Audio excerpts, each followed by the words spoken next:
Friends, a very good evening to all of you. So friends, आज हम discuss करेंगे एसबीएपीओ का जो डिस्क्रिप्टिव पेपर होगा उसके बारे में, ठीक है, क्योंकि बहुत ही इम्पॉर्टेंट टॉपिक है और इससे काफ़ी बच्चे डरते भी हैं। ठीक है, आईबीपीएस पीओ मेंस में भी आया था, मतलब आता है डिस्क्रिप्टिव। ठीक है, सो उसमें क्या हुआ था फ्रेंड्स, इस बार मतलब मेरा भी फाइनल सिलेक्शन नहीं हुआ मेंस में, मतलब थोड़ा मतलब जीके में कम मार्क्स आए मेरे और ओवरऑल तो क्लियर थी कट ऑफ, लेकिन 8 मार्क्स से रह गया मेरा। लेकिन इसमें क्या था फ्रेंड्स कि जो डिस्क्रिप्टिव पेपर है उसमें मेरे 18.5 आए थे इस बार, और लास्ट ईयर 20 समथिंग थे आउट ऑफ 25। ठीक है, यहाँ पे 50 मार्क्स का है। तो देखो आपका यहाँ पे एक तो आपको बेनिफिट है क्योंकि यहाँ पे सेक्शनल कट ऑफ नहीं है। ठीक है, सेक्शनल कट ऑफ नहीं है।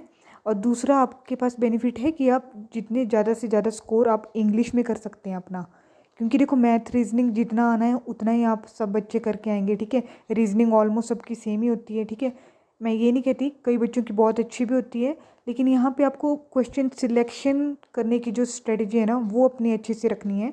किस क्वेश्चन को आपको पिक करना है, किसको आपको स्किप करना है, ये आपको मॉक टेस्ट से पता लगता है कि आपकी किस पे ज़्यादा अच्छी कमांड है। ठीक है, तो चलिए आज हम इसमें देखेंगे कि डिस्क्रिप्टिव में आपकी कैसे तैयारी करनी है, क्योंकि हार्डली अभी आपके पास 30 को आपका पेपर है। ठीक है, आज कितनी होगी, 25 होगी, तो 26, 23, 28, 29, 29 का तो चलो छोड़ो ही मत, क्योंकि पिछले दिन तो वैसे भी ज़्यादा माइंड पर प्रेशर नहीं, बिल्कुल कूल रहना। ठीक है, तो 26, 23, 28 3 दिन रख लो, आपके पास 3 दिन है। 3 दिन क्या करो, डिस्क्रिप्टिव पेपर एटलीस्ट एक दिन का एक दो दे सकते हो तो वो आपके लिए ज़्यादा बेनिफिट है।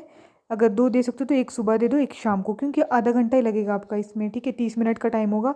एक आपको ऐसे लिखना है, एक आपको क्या कहते हैं, लेटर लिखना है। तो अच्छे से जो भी आपको लेटर चूज़ करना है, ठीक है, तो मैं चाहूँगी कि आप वो ऑफिशियल ही, मतलब कौन से दो टाइप के लेटर आते हैं ना, एक तो आते हैं जैसे एडिटोरियल वगैरह पे बेस्ड हो गया, ठीक है, या फिर बैंक वगैरह के लिए हो गया, या फिर आपका फॉर्मल और इनफॉर्मल लेटर, सॉरी, है ना।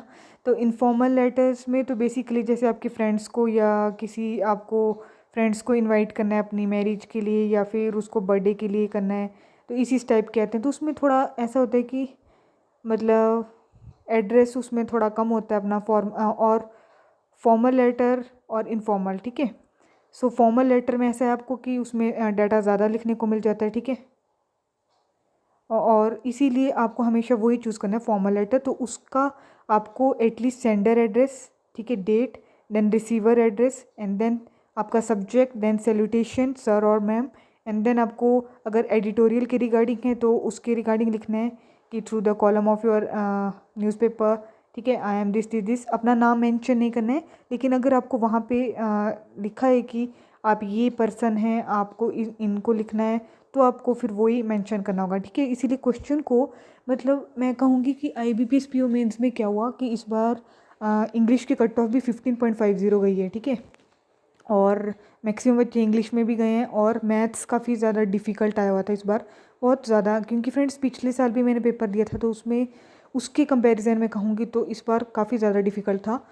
लेकिन सेक्शनल मेरा क्लियर हो गया, 2.25 गई थी कट ऑफ। अब आप खुद ही आइडिया लगा लो कि कितना टफ था पेपर। ठीक है, मतलब रोना आ गया था पेपर दे कि पता नहीं क्या होगा, लेकिन चलो अब जो होता है, वो जो होना था वो हो गया, उसे हम बदल नहीं सकते फ्रेंड्स। ठीक है, सो यही कहूँगी कि उसके बाद जब मतलब मैथ्स का सेक्शन है ना, एकदम से आपका डिस्क्रिप्टिव खुल जाता है। ठीक है, मान लो आपका टफ कोई सेक्शन है, उसके बाद एकदम से आपको डिस्क्रिप्टिव के लिए मतलब टाइम ही नहीं मिलेगा एकदम से।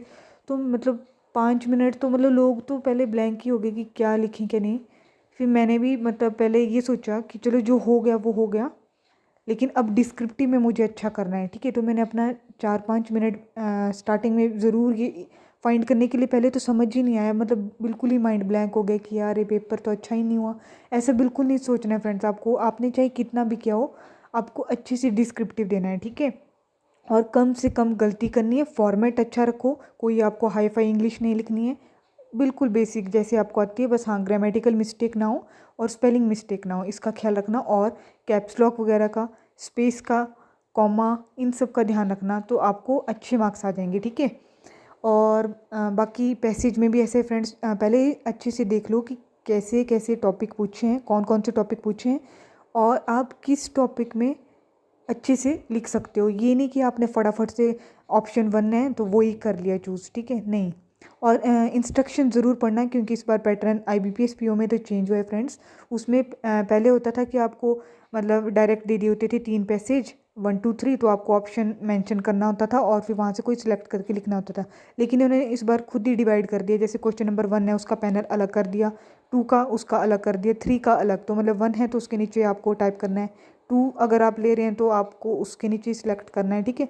थर्ड है तो थर्ड पे, तो उससे ईजी हो गया काफ़ी। मतलब आपको वहाँ पे लिखा हुआ था there is no need to mention your question number, ठीक है। तो इसीलिए अच्छे से इंस्ट्रक्शन रीड कीजिए, वर्ड लिमिट का ध्यान रखिए। अगर आपको मान लो 250 वर्ड्स बोला है तो आप अराउंड 240 230 या इतना कर सकते हैं। अगर आपके उससे थोड़े ज़्यादा हो जाते हैं तो भी कोई बात नहीं है, लेकिन 250 से 260 270 इतना कीजिए, उससे ज़्यादा भी मत लिखना ओवर, ठीक है। उससे कम भी नहीं, ये भी नहीं है कि बिल्कुल ही कम लिखा।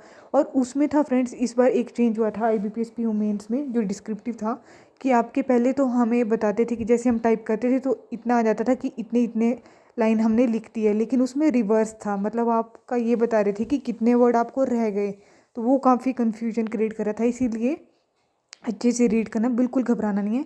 30 मिनट का टाइम बहुत होता है आपके पास। आप 10 12 15 मिनट भी, मैं बोल रही हूँ 12 12 मिनट में अगर आपका लेटर, सबसे पहले लेटर लिखना, ठीक है, क्योंकि लेटर जल्दी हो जाते हैं, ठीक है। और बिल्कुल मिस्टेक मत करना, चेक कर लेना अच्छे से।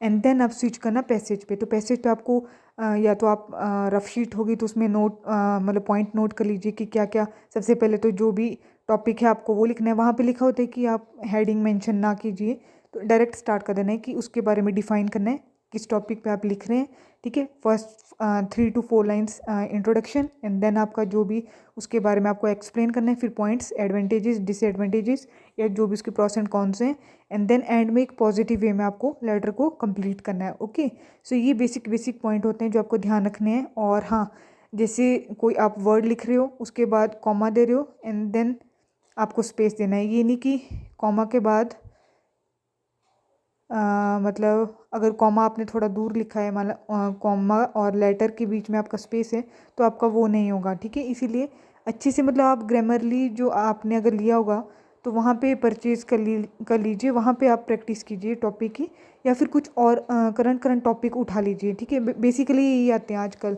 एजुकेशन से रिलेटेड आ गया, कोई टेक्नोलॉजी का क्या इफ़ेक्ट पड़ रहा है, इंटरनेट का क्या इफ़ेक्ट पड़ रहा है, ठीक है। आप कैसे जैसे कोविड टाइम में ज़्यादा डिजिटली हो गया था पूरा, है ना, तो उसका क्या बेनिफिट है, क्या बेनिफिट और क्या डिसएडवांटेजेस हैं उसका, इस टाइप के टॉपिक मिलते हैं ज़्यादातर, ठीक है। बाकी आप current topic, hot topic search कर सकते हैं। बेसिक बेसिक आते हैं, ज़्यादा हाई फाई नहीं आते। नहीं भी आता है तो आपको अच्छे से देख लेना है कि आप क्या क्या उससे रिलेट करके लिख पा रहे हैं, ठीक है। बस मिस्टेक कम करना, वर्ड लिमिट का ख्याल रखना, अपने पॉइंट अच्छे से लिखना, ज़्यादा हाई फाई लैंग्वेज नहीं, कॉमन जैसे भी आप लिखते हैं। ग्रामर का बिल्कुल ध्यान रखना।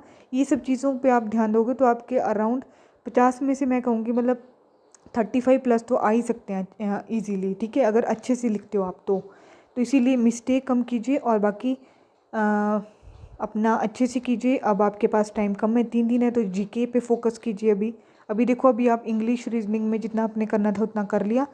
हाँ, इंग्लिश के अगर आप रूल्स देखना चाहते हो तो वो देख सकते हैं आप इस टाइम पे। अब आप क्विज़ लगा सकते हैं, ठीक है। क्विज़ की प्रैक्टिस कीजिए जितने से जितने आप एरर डिटेक्शन, फ्रेज रिप्लेसमेंट और वर्ड कनेक्टर, ठीक है, आरसीज, पैराजम्बल, इन पे प्रैक्टिस कीजिए जिससे आपका स्कोर अच्छा है, ठीक है।